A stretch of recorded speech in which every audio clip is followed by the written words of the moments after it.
मुझे आपका ज्ञान नहीं चाहिए बुआ जी, और आप प्लीज इस सब में मत पड़िए। प्रीत, अपनी बुआ जी से बात करने का ये कौन सा तरीका है? I'm sorry फूफा जी, मुझे ऐसे बात नहीं करनी चाहिए थी। लेकिन इस बात को लेके आप लोग जैसे रिएक्ट कर रहे हो उससे मैं अपना आपा खो रही हूँ। तो तुम क्या चाहती हो रीत?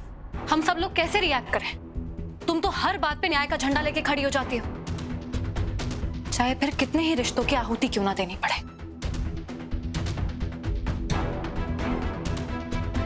बिल्कुल करेक्ट कह रही है बिग सिस्टर इन लॉ। उन्नति हो या राघव हो, कोई जेल जाए ही क्यों? हम रिच लोग हैं, ऐशो आराम की आदत है हमें। जेल जैसी घटिया जगह पे हम नहीं रह सकते। वैसे भी ऐसी जगह पे रहने की आदत तुम जैसे मिडिल क्लास लोगों को होती है, जिन्हें ना खाने का पता है ना कहाँ रहना है उसका पता है।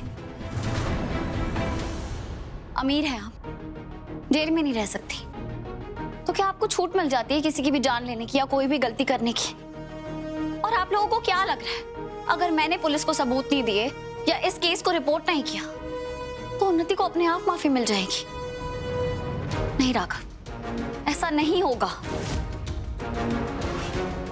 पूरा शहर अनमोल की इस मौत के केस से जुड़ा हुआ है, हर जगह नारे लग रहे हैं #जस्टिस फॉर अनमोल, और पुलिस पे इतना ज्यादा दबाव है कि आज नहीं तो कल वो केस सॉल्व कर ही लेंगे।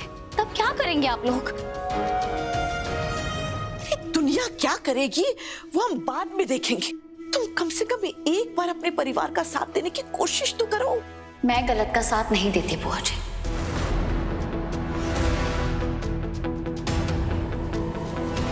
वाह रीत, तुम्हारे दोगलेपन को देख के तुम्हारी तारीफ करने का मन कर रहा है।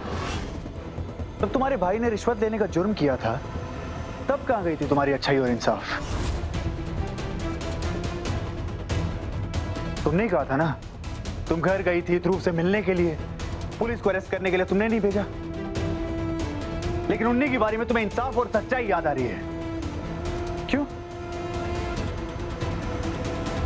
मैंने आपसे पहले भी कहा था राघव कि मैं ध्रुव से मिलने गई थी, लेकिन उसे ये समझाने गई थी कि वो पुलिस के सामने सरेंडर कर दे। और मैं अभी उन्नति को भी यही समझाना चाहती हूँ कि अगर ये सरेंडर कर देगी तो इसकी सजा कम हो जाएगी। लेकिन इतनी सी बात आप समझ क्यों नहीं रहे हैं? ठीक है, तो तुम मुझे समझाओ कि मैं जाके पुलिस स्टेशन में अपना जुर्म कबूल करूं,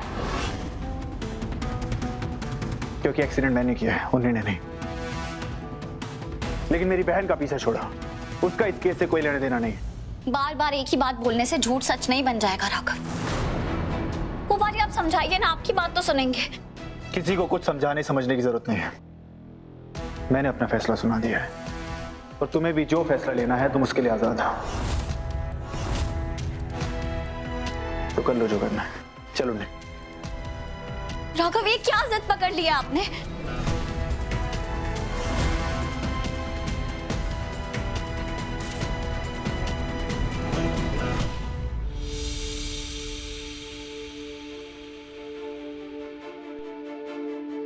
तुम्हें कोई हक नहीं है उन्हीं पे ऐसे दबाव डालने का। मैंने कहा ना एक्सीडेंट मैंने किया था, तो मैंने किया था बस।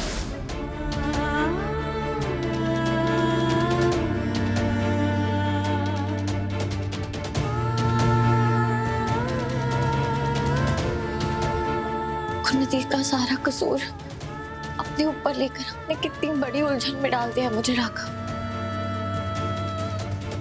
लेकिन आप क्या, अगर भगवान भी आके मुझसे कहेंगे ना कि कार आप चला रहे थे, तो मैं उनकी बात भी नहीं मानूंगी। तो फिर क्यों कर रहे हैं आप ऐसा? क्यों आपने मुझे इतनी बड़ी प्रॉब्लम में डाल दिया है? पहले मेरा और उन्नति का रिश्ता इतना ज्यादा कमजोर है, अब जिस तरह आप उसे बचाने के लिए अपनी पूरी जिंदगी दांव पे लगा रहे हैं,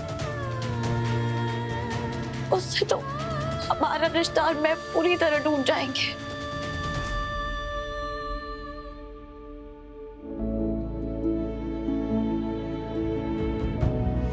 समझ तो मुझे भी नहीं आ रहा, तो एक काम करता हूं, मैं तुम्हारे रास्ते से हट जाता हूं।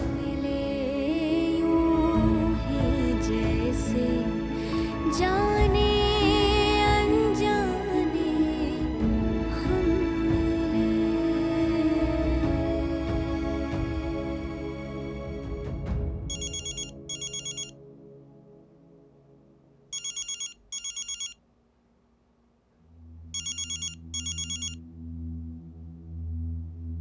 हेलो। दीदू, तूने मुझे कुछ बताया क्यों नहीं? तू जानती है मैं अनमोल को लेके कितना परेशान हूँ। तुझे शेयर करना चाहिए था ना मुझसे। तुझे हर लड़ाई हमेशा अकेले क्यों लड़नी है? कि मैं जानती हूँ कि तू अपनी लाइफ में ऑलरेडी कितना परेशान है, और अगर मैं तुझे बता देती कि उन्नति ही अनमोल की मौत की जिम्मेदार है तो तू पता नहीं क्या करता। मतलब तेरे पास उन्नति के खिलाफ सबूत है? कुछ बोलना दीदू। सच कह रहा था ना तेरा दिल? बता। हाँ ध्रुव, मेरा दिल सही कह रहा था, लेकिन मैं नहीं चाहती थी कि ये सच हो। तो तूने उसे जेल भेजा ना? नहीं। क्या? क्यों? किस बात का वेट कर रही है? उसके घर से भागने का? ध्रुव, ये सब इतना आसान और सीधा नहीं है जितना तुझे लग रहा है। अगर मैं पुलिस के पास जाऊंगी तो जेल उन्नति नहीं राघव जाएंगे, क्योंकि राघव उन्नति का इल्जाम अपने सर लेने के लिए तैयार है। क्या? नहीं नहीं, ये ऐसा नहीं हो सकता। राघव जीजू ऐसा नहीं कर सकते। मैंने भी उनसे यही कहा, लेकिन वो उन्नति को बचाने के लिए अपनी पूरी जिंदगी जेल में बिताने के लिए तैयार है। देख तू मेरी बात सुन। तू कुछ भी करके राघव जीजू को रोक। मैं वो तो अच्छे से जानते हैं कि उन्नति राघव जीजू के प्यार का फायदा उठा के उन्हें कुछ भी करने पर मजबूर कर देगी। उन्नति ये सब करने में माहिर है दीदू। वो उन्हें इमोशनली ब्लैकमेल करेगी और उनकी जिंदगी बर्बाद कर देगी, और ये सब करने के बाद भी उस लड़की को रत्ती भर शर्म नहीं आएगी। तू सही कह रहा है ध्रुव। कल सुबह सबसे पहले मुझे उन्नति के खिलाफ सबूत इकट्ठे करने पड़ेंगे, जिससे मैं साबित कर सकूं कि गाड़ी राघव नहीं उन्नति चला रही थी। बस यही एक तरीका है राघव को अपनी जिंदगी बर्बाद करने से रोकने का। ठीक है, मैं रखता हूँ।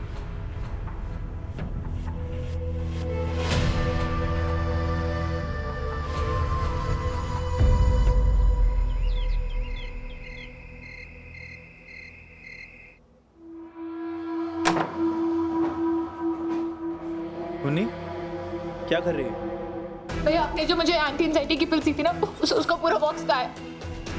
पूरा बॉक्स क्यों चाहिए तुझे? क्योंकि मुझे ना सारी पिल्स खा के शांति मिलेगी। मैं शांत नहीं हो पा रही हूँ। मुन्नी, तू पागल हो गई है क्या? पूरा बॉक्स खाएगी तो मर जाएगी तू। तो मर जाने दो ना भैया, आज नहीं तो कल फांसी पे तो चढ़ना ही है। रीत भाभी को सब कुछ पता चल चुका है। ये तक पता चल चुका है कि आपने सारा ब्लेम लिया। पहले शायद मैं ना पकड़ी जाती भैया, लेकिन अब रीत भाभी जमीन आसमान एक कर देंगे कि आप नहीं मैं जेल जाऊं।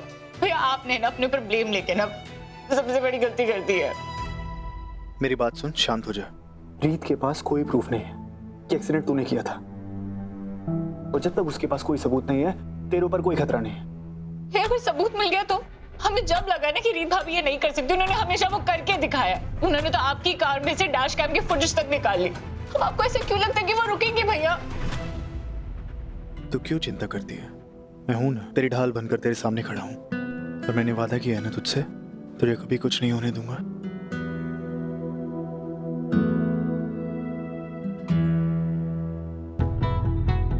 मुझे आप पर पूरा भरोसा है भैया, लेकिन अगर आप भी रीत भाभी को नहीं रोक पाए ना, तो फिर मुझे स्मिता नाम के हथियार का इस्तेमाल करना ही पड़ेगा।